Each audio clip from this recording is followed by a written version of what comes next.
وہ زعیم قادری جو نون لیگ کے لیے ماریں کھاتا تھا، گرجتا تھا، برستا تھا، اس کو کمپرومائز کر دیا نون لیگ نے؟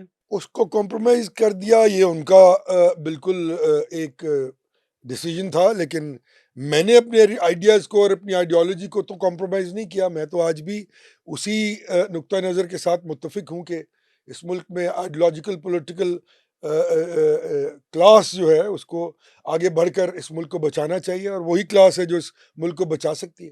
ایک دم ایک پریس کانفرنس کال ہوئی، کیمرے آ گئے، پھر ایک شخص کی گونج آئی، میں حمزہ شہباز کے بوٹ پالش نہیں کر سکتا، نوکری صرف اپنے کارکنوں کی کروں گا. حمزہ سن لو، لاہور تمہارے باپ کی جاگیر نہیں، تمہیں سیاست کر کے دکھاؤں گا. اس جملے کے پس منظر میں کیا چلتا رہا کہ زعیم قادری جیسا کمیٹڈ آدمی پھٹ پڑا. نہیں پھٹ نہیں پڑا. وہ دیکھیں نا جی، وہ کہتے ہیں نا کہ وقت کرتا ہے پرورش برسوں، حادثہ ایک دم نہیں ہوتا. کچھ سلسلے ایسے ہوئے کہ جب ایک تو جو کہا جاتا رہا مشرف دور میں جب ایگزائل میں تھی قیادت، تو جن ڈیموکریٹک نارمز کی، جس پولیٹیکل آئیڈیالوجی کی، جس پولیٹیکل اونرشپ کی بات کی جاتی رہی قوم کے لیے، جمہوریت کے جس پرعزم طریقے سے جمہوریت کا راگ الاپا جاتا رہا، وہ آنے کے بعد نہ صرف گہنا گیا بلکہ یکسر تبدیل ہو گیا. وہ تمام لوگ جو جنرل مشرف کے دور میں اسٹیبلشمنٹ کو کنفرنٹ کر رہے تھے، ان کو یہ کہہ کر پیچھے کر دیا گیا کہ آپ کی شکل اسٹیبلشمنٹ کو پسند نہیں ہے، اس لیے اب آپ کو ہم ساتھ لے کے اس طرح نہیں چل سکتے. اب ہمیں وہ لوگ لانے ہیں جو اسٹیبلشمنٹ کے پروردہ یا ان کی پسندیدہ ہیں.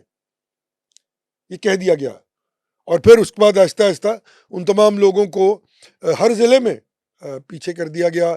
سب سے پہلے تو تمام وہ لوگ بیچارے جو ہمارے ساتھ ینگسٹرز، جو یوتھ کہہ لیں، جو بڈنگ پولیٹیشنز تھے، پڑھے لکھے لڑکے، ان کو لا کے الیکشن لڑوایا، انہیں 25-30 ہزار ووٹ لیا. اور پھر جب 2008 کا الیکشن آیا تو ان کو انہی کے جگہ پر جو 10 سال وہ ان لوگوں سے، کاف لیگ کے لوگوں سے جو اپنا ایف آئی آرز بھگت رہے تھے، جیلیں کاٹ رہے تھے، مصیبتیں اٹھا رہے تھے، ان کو فارغ کر کے وہاں کاف لیگ کے لوگوں کو ٹکٹیں دے دی گئی اور ان کو لے لیا گیا ساتھ.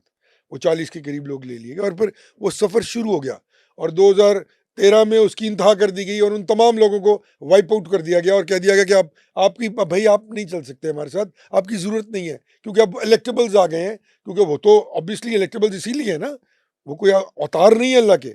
وہ الیکٹیبل صرف اس لیے ہیں کہ وہ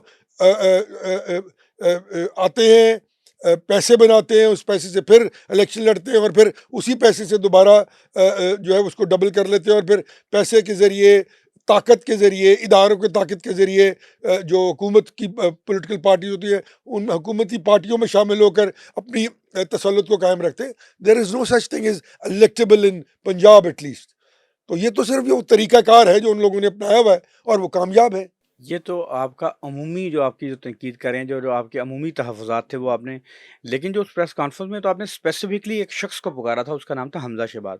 ان سے آپ کے کیا اختلافات ہوئے تھے؟ ان سے کیا پڑا ہوا؟ آپ نے کہا حمزہ یہ تمہارے باپ کا نہیں ہے لاہور. وہ اس لیے کہ حمزہ بیچارہ از اے ینگ بردر، میرا ان سے کوئی ایسا اختلاف نہیں تھا. لیکن اس وقت تو آپ سن نے، میں عرض کرتا ہوں، وہ کنیکٹ تھا وزیر اعظم صاحب کے ساتھ، جو آج کے وزیر اعظم ہیں ان کے ساتھ، شہباز شریف صاحب کے ساتھ، کیونکہ وہی تھے جو یہ سب کھیل کھیل رہے تھے لوگوں کے ساتھ. تو obviously کسی کو اگر مہرے کے طور پہ استعمال کیا گیا تو پھر وہ مہرہ تو سامنے آئے گا، اور وہ مہرہ ان کے صاحبزادے تھے. تو وہ پھر obviously جب ریاکشن آئے گا تو پھر کہتے ہیں to every action there is equal and opposite reaction. میں نے پھر وہ ریاکشن دیا اور قوم نے اس کو بڑا سراہا.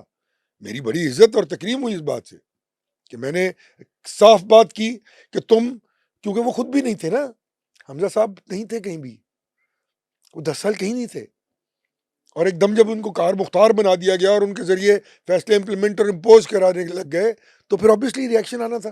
تو انہیں پہ ہی آنا تھا نا، تو شامل تو سارے تھے اس میں. اس ایونٹ سے پہلے، آپ کی اس پریس کانفرنس سے پہلے سر 2 ایونٹ ہوئے.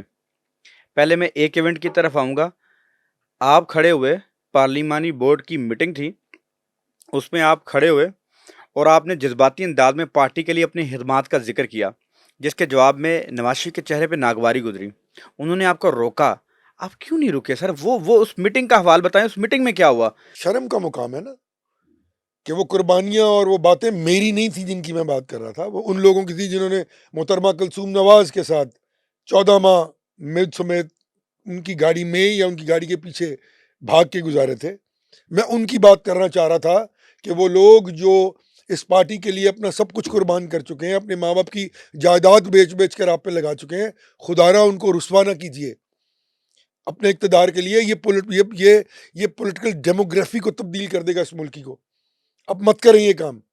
وہ مجھے روکتے تو میں اوبیسلی میں تو کسی کے کہنے پہ نہیں رکتا.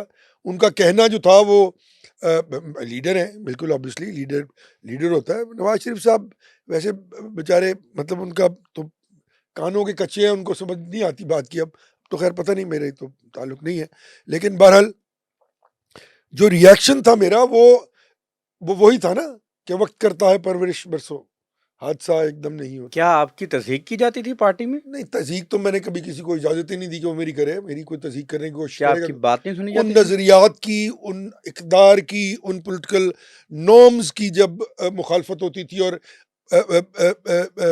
چمچوں کو، بوٹ پالشیوں کو، دہاڑیاں بھرنے والوں کو جب لا کے آپ اوریجنل پولیٹیکل ورکرز اور محنت کرنے والے پڑھے لکھے لوگوں کے پاس، ہم تو مطلب ہم کوئی مطلب نالائق تو نہیں ہے نا یار.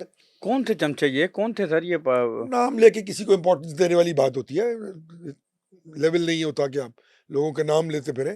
میں تو قیادت کی بات کر رہا ہوں نا، ڈائریکٹلی نمبر 1 سے میری بات ہو رہی ہے کہ بارے میں بات کر رہا ہوں کہ صرف اپنی ایگو کو سیٹسفائی کرنے کے لیے کہ ہم بہت سمجھدار ہیں اور ہمارے بچے بہت سمجھدار ہیں، ان لوگوں کو آگے لایا جاتا تھا جن کی بات کو کوئی سننے کے لیے مطلب جن کے پاس کوئی بات ہوتی نہیں تھی کرنے کو، اور اپنے بچوں سے بات کروا کے تو چیزوں کو امپورٹنس دے دی جاتی تھی. تو فبیا کرتے رہے.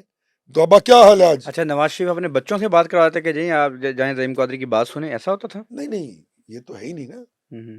بات سنی ہی نہیں جاتی تھی نا کہیں بھائی. بات بات کرنا تو گناہ ہے وہاں. وہ پولیٹیکل پارٹیز نہیں ہے، یہ ایک لفظ ہے اولیگارکی. یہ پیرامڈز بن جاتے ہیں، یہ ایک سینڈیکیٹس ہیں. اس میں پیسہ، کاروبار، کام، انوالومنٹ، فیملی، تو یہ فیملی اولیگارکیز ہیں. اس سسٹم کا ایک پولیٹیکل سائنس میں ایک لفظ ہوتا ہے جس میں ڈیموکریسی ہے، اس میں اولیگارکی ہوتی. یہ اولیگارکیز ہیں. یہ اولیگارکی بن گئی ہے اس ملک میں. 3 اولیگارکیز ہیں، اور جو اولیگارکی نہیں ہے وہ ڈیلیوٹ ہو جاتی ہے. Maulana Fazl ur-Rehman, Peoples Party, family A limited N P, parties. Private limited companies. نہ صرف یہ اولیگارکی جو ہے اس کی تشریح ذرا لمبی ہے.